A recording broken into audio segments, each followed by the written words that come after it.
Welcome! In this two-part mini-lesson, we will first tackle a statistics concept about R squared, and then solve a circuit's problem about the energy stored in an inductor at 40 milliseconds. Let's begin with R squared. Consider the question, which of the following is not correct? A. A high R squared does not mean that the regression is correct. B. A high R squared does not mean that there is no omitted variable bias. C.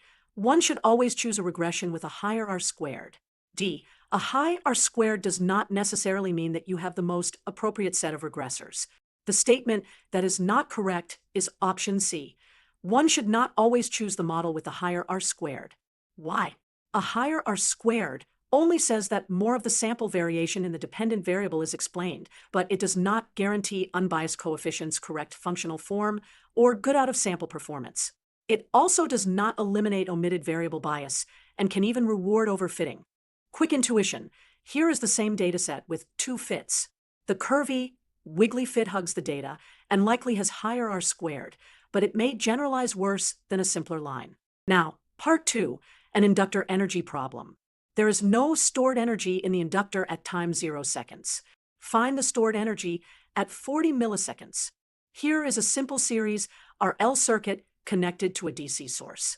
We close the switch at time 0.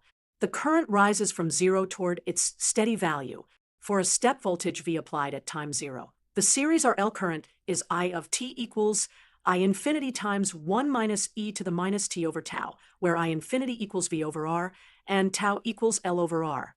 The energy in the inductor is 1/2 L I squared of t. Visually, current rises from 0 toward V over R with time constant L over R. At 40 milliseconds, plug t equals 0.04 seconds into the formulas.